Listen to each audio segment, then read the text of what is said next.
Sponsored by the Big 98, Nashville's #1 for new country and the home of the Bobby Bones Show.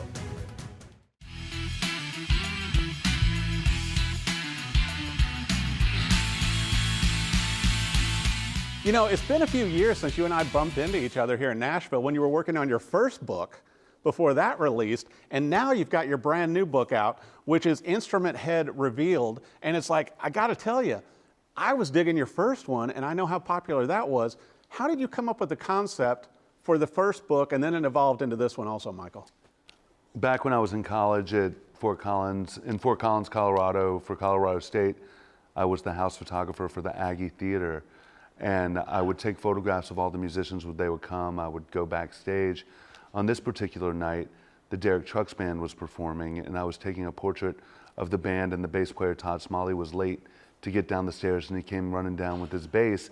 And I said, I don't know, do something crazy, put your bass down your shirt. And he did. So I said, oh wow, these guys will do that if I ask him to do it. So it just became part of my process. It wasn't until 2008 when I decided to start working on it as a personal project. Well, you know, and it's so incredible to me also, Michael, to where, you know, you didn't just get A-list stars, and you've got A-list stars in the books, but, you know, you've got a lot of side men and side women, you know, that sometimes don't get recognized. And also, it's very ethnically diverse, which I enjoyed, to where you're not just, you know, one genre of music. You're covering like all these different styles of music, so you have all these incredible instruments. And in the first book, they're holding them in front of their faces. And then in the new book, you know, you get to see their faces. Right. I thought, what a great concept. And you said, you know, you and your wife kind of came up with this, you know, thinking about things during the pandemic. Right, well, with all the time on our hands, we had a chance to kind of go through all of the images and see what was there. And when I went back and was looking through these photos, I remembered what it was like to share space with people, which no one was doing anymore. So I really craved that. And by going through and editing these photos and looking through them again, it gave me the opportunity to feel what it was like to share personal space with people. Right.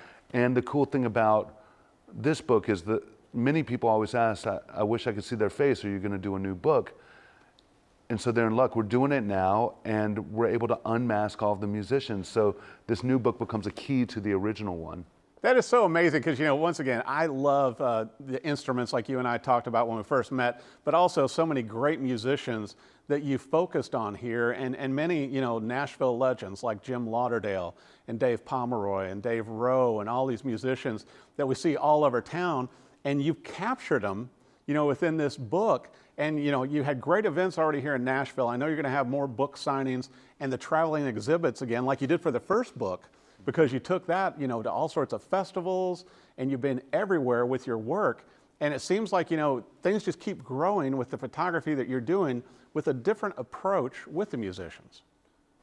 In the entertainment business, normally you bring in stylists and makeup artists, and you're creating an illusion with the record label or what the executives want it to be. But right.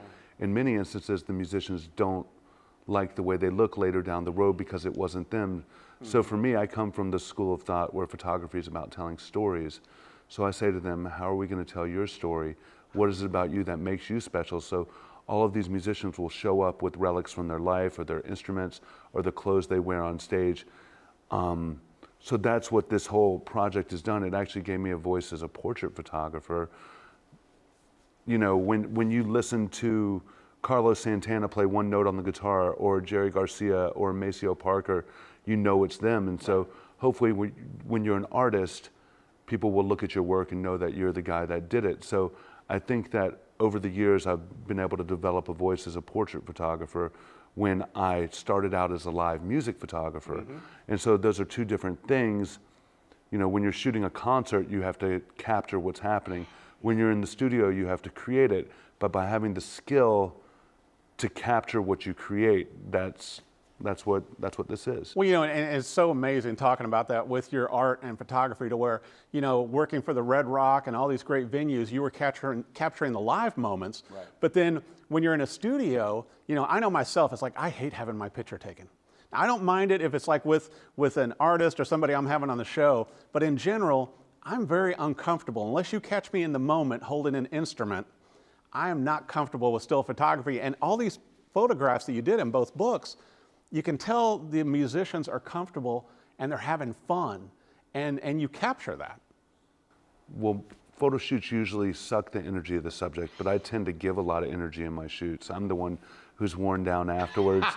You know, like we're sitting here right now. It's like we both are doing our thing, and you got to be able to make people feel comfortable, like you're making me feel comfortable now, and that's my goal, to do that in the studio when I'm shooting portraits.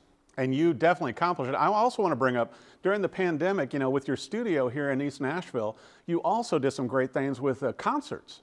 Yeah. To where, you know, you've been very supportive of the music community, just as it has supported you. How did you pull off all these concerts at your studio?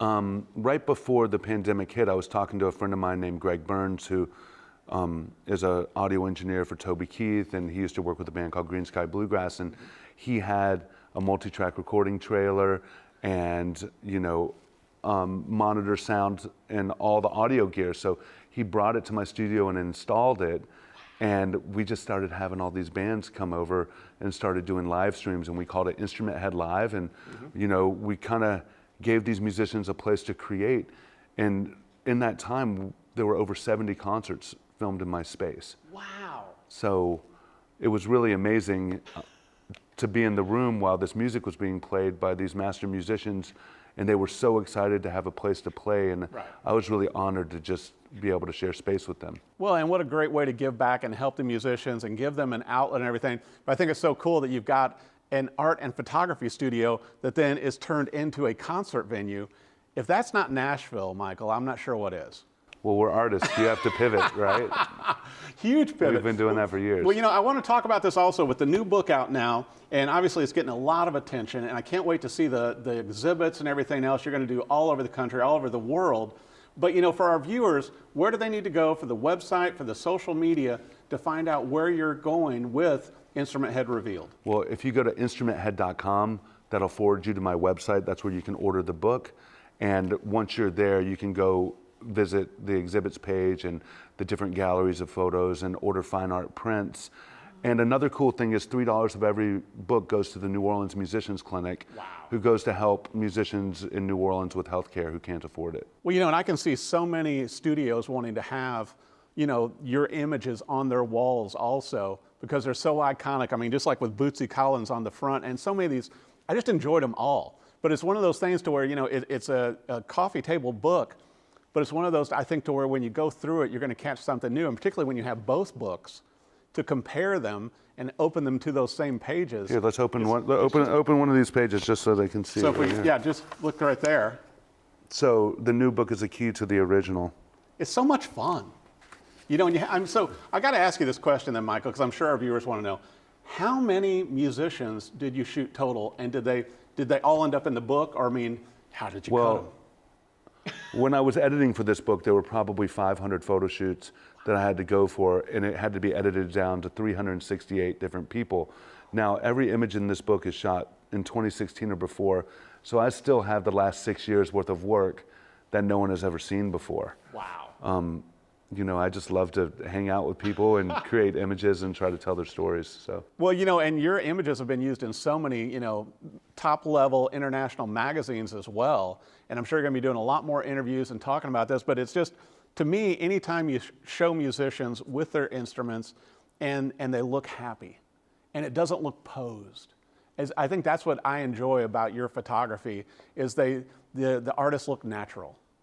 I think everybody has the ability to be a kid again, and that's what I try to bring out in these photo shoots and try to break down walls and get to the person on the inside. I'm really excited to be able to, you know, keep letting people know who these musicians are and educating people about different types of music, and I just want to give back to the community that's helped me so much. Well, you know, and I think, you know, in your side project and in your extra time, Michael, it's going to make a great documentary when you break this out with doing the books and have and get to talk with all the people, Victor Wooten and everybody. It's like, you know, just a fun little side project for you.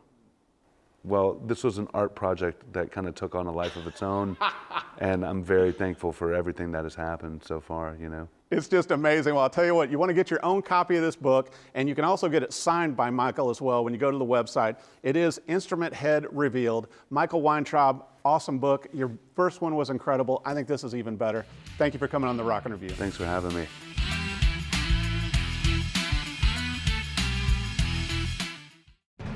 Sponsored by the Big 98, Nashville's #1 for new country and the home of a Bobby Bones Show.